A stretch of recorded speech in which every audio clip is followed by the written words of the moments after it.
Kamo to po.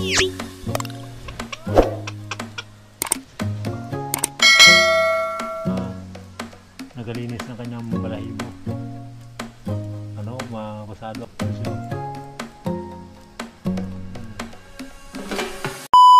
Alauna. Kasalukuyan na ano, nagpahinga siya na hindi siya lumakad ngayon. Ano, sa lumakad. Siguro napagod din sa kaikot-ikot kung saan siya pumupunta. Kaya ako, pahinga rin pa ako ngayon. Nag-iisip ako ngayon kung saan ako pupunta mamayang hapon. Nag-iisip ako kung ari ako ng kitang doon sa kabila. Subok ako kung makakuha tayo ng malaking isda. Habang nagpapahinga po kami ito, kasama ko po. Yan, si kaibigan ko. Dito rin siya nagpapahinga. Pag dumating po siya dito po siya galing. Wala na yung sanga dito, naputol na, ginawa ng kahoy. Diyan, dito siya dumidiritso. Yan, dyan. Kaya sinasamahan natin siya. Diyan ako nakaupo, dito naman siya. Ay ngayon, nagkuha ako ng bangko. Ano? Nagkuha ako ng bangko para uy, makate. Pati, ito siya. Alam, pakialam po, no? Yan, ganyan kabait po yan. Yan. Busy, no?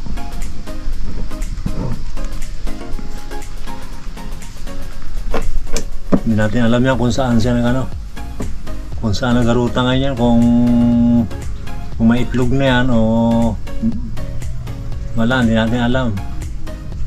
Tignan nyo.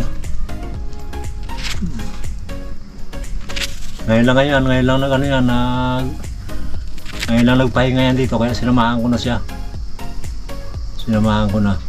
Si kasama Juju naman doon sa loob nagpapahinga. Tapos yung kambal, ang dalawang kambal, sila nangapa. Kami ni Juju pahinga. Ako po dito, pahinga po ako dito. Nag-iisip kung saan naman ang lakad namin mamaya. Siyempre po, sinasamahan po ko yung ating kaibigan. Yan po. So, busy. Ano ka, Makate? Na? Yan o.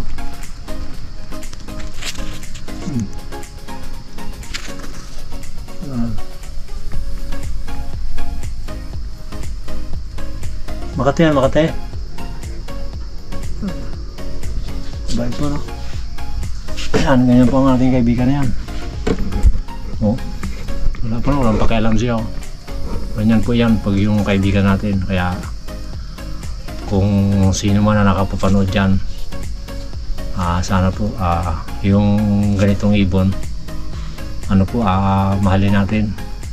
Kung sakaling mapagawi man, baka yung mga kaibigan natin na tatlo baka mapagawi dyan sa lugar nyo, sana po wag nyo, hindi ko pa nila lahat kasi mayroong ibang namamaril o nanarador. Sana po yung ganitong ibon, sana po ingatan natin. Baka yan po ay yung ating kaibigan na pumunta dyan sa inyo. Kawawa naman po kasi ayan po, pambihira po to yung ganitong mga ibon. Yan na tayo lang iginawang kaibigan. Ano po to, hindi na po nakatali to. Yung kaibigan natin ito, malaya siya. Minsan 3 araw, 4 na araw siya kabalik sa atin. Sa gabi lang ang uwi niya. Pag oras na wala siyang sigurong na nakain, kaya dito siya pumupunta. Nagbabasa sakali siya na may maabutan siyang pagkain. Kasi pag wala siya dito, nagtatabi po tayo araw-araw. Pag nabulok, tatapon po natin, papakain natin doon sa fish pan niya sa likod, binibigay natin. Tapos umagahan naman, kailangan natin ano ng reserba sa kanya na pagkain pag hindi siya dumating hanggang hapon sa mga pusa at aso natin binibigay. Ganyan po ang ginagawa po natin dito. Ayan po siya. Ayan. Ayan. Easy po, no? Kala mo ano, no? Kala mo siya, no? Yung kalapati o manok. Ayan, no? Wala po yan. Tingnan niyo yung paa niya. Wala, oh. Wala siyang ano, walang katali-tali yan. Ang sing-sing niya ito. Yan, no? Yan. Ito, no? O, tama, no? Walang pakialam po, no? O, walang pakialam yan. Ganyan po kabait. Pero pag iba po, kagaya si Jojo, inabot niya po sa atin itong camera. Sabi ko, kuhaan ko. Doon paglabas pa lang po niya ng pinto doon. Doon. Inano ko na. Sinalubong ko na, kinuha ko na sa kanya itong camera natin. Kasi, nabalak naman siyang alis. Ayan, o, tanong mo. Pag tayo po ang kasama niya, talagang wala po siyang pangamba. Wala siyang alinlangan sa atin. Ayan po, tingnan niyo po kung anong pinagagawa niya po. Ayan. Ito po yung ano po yung tinubuan siya ng ano ito. Yung puti, yan o. Yan, yan ang puti o. Haba, no? O. O. Haba. Ito yata yung uban niya eh. Ano ko, uban mo to ko? Ito? Uban mo to? Yan, yung mga kaibigan natin, napanood ka. Ayan.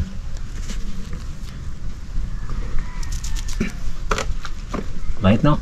Ayan.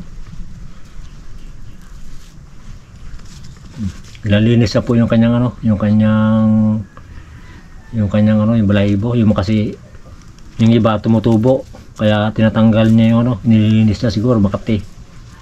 Kaya yan.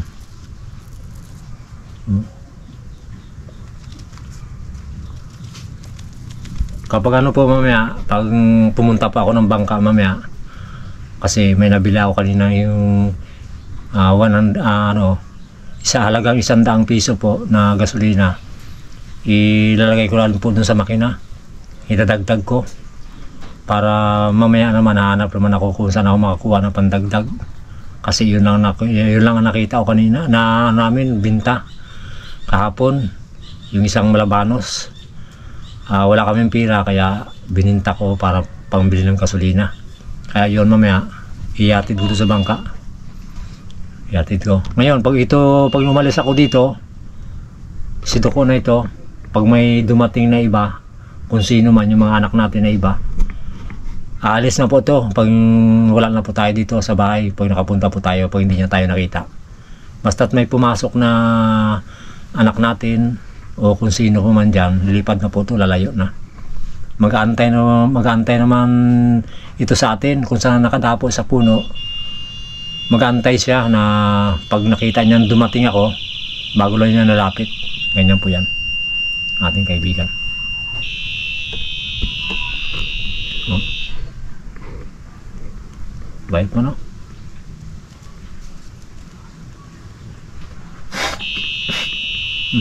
Ano yung ko?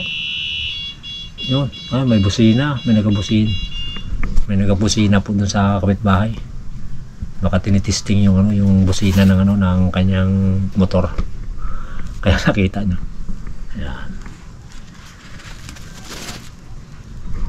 At siyempre po, maraming salamat po. Nakaroon lang po ako, nagubad akong damit kasi mainit. Siyempre po, maraming salamat po sa sumusuporta po sa atin hanggang ngayon.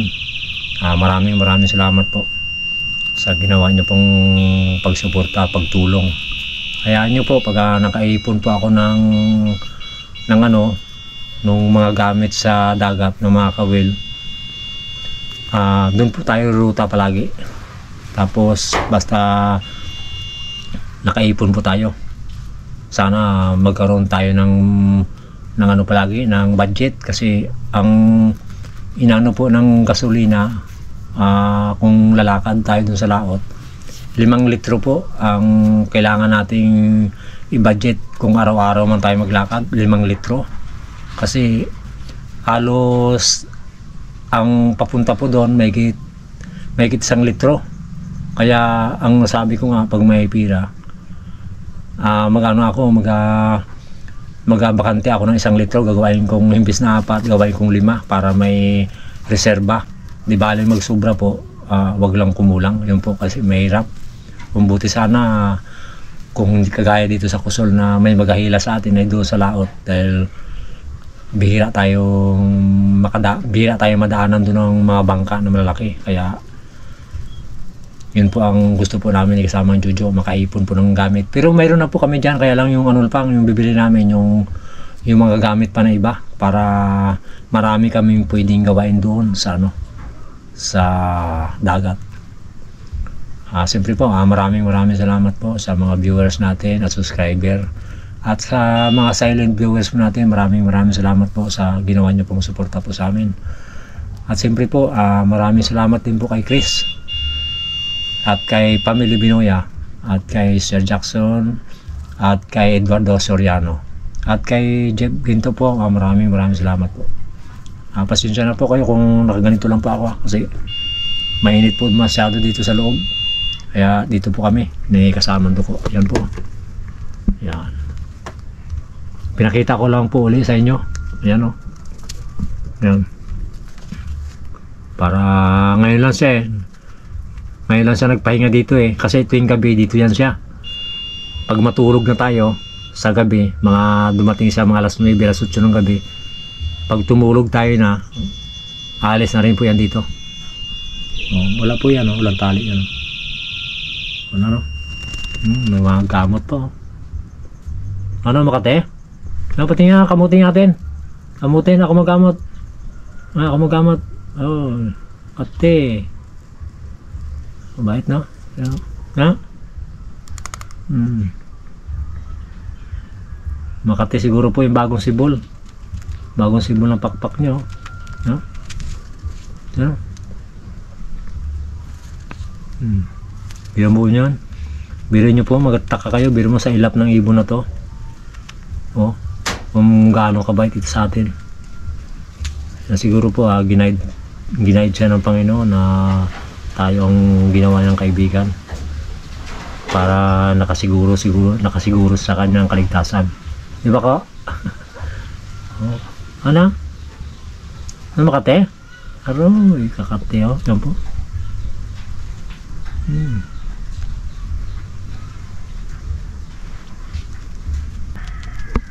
Kate.